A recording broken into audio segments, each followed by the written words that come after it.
Hello viewers, কেমন আছেন সবাই? সবাইকে স্বাগত জানাচ্ছি মিতুস কিচেনে। আজকে আমি নিয়ে এসেছি একটি দারুণ মজাদার মাংস খিচুড়ির রেসিপি। আর আমরা কিন্তু কম বেশি সবাই এই মাংস খিচুড়িটা অনেক বেশি পছন্দ করি। তো কথা না বাড়িয়ে রেসিপিতে চলে যাই। প্রথমেই আমি নিয়ে নিয়েছি মাংস।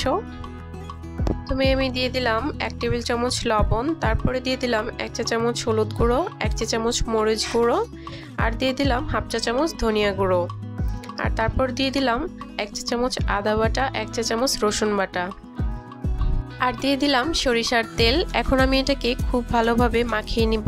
আর আমি কিন্তু এখানে ব্রয়লার মুরগি নিয়েছি, আপনারা আপনাদের পছন্দ মতো যে কোনো মুরগি নিতে পারেন। আর তারপরে আমি এখানে নিয়েছি পেঁয়াজ কুচি আর মরিচ ফালি করে নিয়েছি, আর নিয়েছি একটু বড় সাইজের আলুগুলো একটু বড় বড় করে টুকরো করেছি। আর তারপর আমি এখন মাংসটা কষিয়ে নিব। এর জন্য আমি একটা প্যানে দিয়ে দিলাম সরিষার তেল, আপনারা চাইলে সাদা তেলও দিতে পারেন। সরিষার তেলটা দিলে টেস্টটা অনেক ভালো আসে। এরপর আমি ফোড়নে দিয়ে দিয়েছি একটা তেজপাতা আর 1 চা চামচ জিরা, তারপরে দিয়ে দিয়েছি পেঁয়াজগুলো আমি খুব ভালোভাবে ভেজে নিব হালকা বাদামি করে। তারপরে আমি মাংসগুলো দিয়ে দিব, মাংসগুলো দিয়েও খুব ভালোভাবে নাড়াচাড়া করে ভেজে নিতে হবে। খুব ভালোভাবে ভাজা হয়ে গেলে আমি এখানে 1 চা চামচের মতো মুরগির মাংসের মশলা দিয়ে দিলাম। আপনারা চাইলে এই মশলাটা দিতেও পারেন, নাও দিতে পারেন, কিন্তু এই মশলাটা দিলে টেস্টটা অনেক ভালো আসে। আর তারপর আমি দিয়ে দিলাম জল। এখন আমি মাংসটাকে কষিয়ে নিব। আমি ঢাকনা দিয়ে ঢেকে দিলাম। এরপর আমি আরেক চুলায় খিচুড়িটা বসিয়ে দিব। এর জন্য আমি আরেকটা প্যানে দিয়ে দিলাম সরিষার তেল। এখানেও আপনারা চাইলে সাদা তেলটা ব্যবহার করতে পারেন। আমি তেলটা প্যানের চারদিকে ছড়িয়ে নিলাম। এখন আমি ফোড়নে দিয়ে দিয়েছি একটা তেজপাতা আর 1/2 চা চামচ জিরা। আপনারা চাইলে এখানে দারচিনি আর এলাচটাও দিতে পারেন, কিন্তু আমি লাস্টে গরম মশলা গুঁড়াটা ব্যবহার করব, সেই কারণে এখন আর দিচ্ছি না। এরপর আমি পেঁয়াজগুলো দিয়ে খুব ভালোভাবে ভেজে নিব। পেঁয়াজটা হালকা বাদামি করে ভাজা হয়ে গেলে আমি এখানে চালটা দিয়ে দিব, আর সাথে কাঁচা লঙ্কাও দিয়ে দিব। চালগুলো দিয়ে আমি খুব ভালোভাবে নাড়াচাড়া করে প্রথমে মিশিয়ে নিব। আর একটা জিনিস লক্ষ্য করেছেন, আমি কিন্তু এখানে এখনো আদা রসুন বাটাটা দেইনি।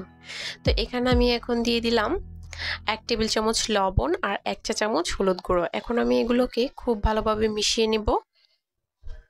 খুব ভালোভাবে মেশানো হয়ে গেলে আমি এখানে আলুগুলো দিয়ে দিব, আর তারপর আমি দিয়ে দিব 1 চা চামচ আদা বাটা, আর দিয়ে দিব 1 চা চামচ রসুন বাটা।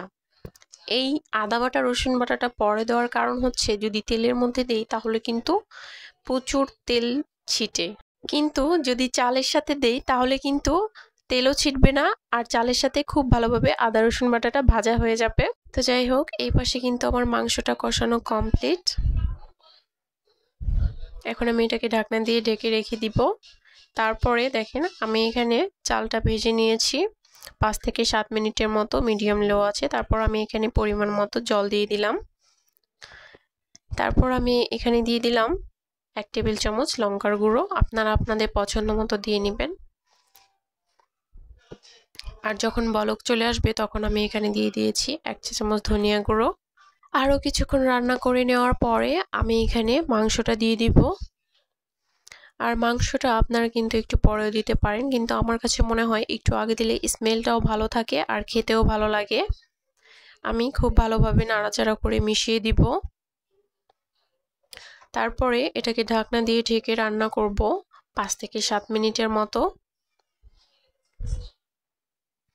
আর এরপর ঢাকনা তুলে আমি এখানে দিয়ে দিব গরম মশলা গুঁড়ো। আমি এখানে 1 টেবিল চামচ গরম মশলা গুঁড়ো দিয়েছি, যেহেতু আমি আগে মাংসেও গরম মশলা গুঁড়োটা দেইনি, এখানে একটু বেশি করে দিয়ে দিলাম। তারপরে খুব ভালোভাবে নাড়াচাড়া করে মিশিয়ে নিব। আর এই পর্যায়ে কিন্তু আপনারা লবণটাও টেস্ট করে নিতে পারেন। তারপরে আমি আবার ঢাকনা দিয়ে ঢেকে রান্না করেছি বেশ কিছুক্ষণ, আর আমার চুলার আঁচটা কিন্তু লোতে ছিল। তারপর আমি জিরার গুঁড়া দিয়ে নাড়াচাড়া করে নামিয়ে নিয়েছি। তো আমার খিচুড়ি রান্না কিন্তু কমপ্লিট। দেখেন, এটা খেতে কিন্তু অসাধারণ। আপনারা অবশ্যই এটা এইভাবে বাসায় ট্রাই করে দেখবেন। আর যারা যারা এখনও আমার চ্যানেলটি সাবস্ক্রাইব করেননি অবশ্যই সাবস্ক্রাইব করে দিবেন এবং বেশি বেশি করে শেয়ার করে দিবেন। সবাই ভালো থাকবেন, দেখা হবে নতুন কোনো ভিডিওতে।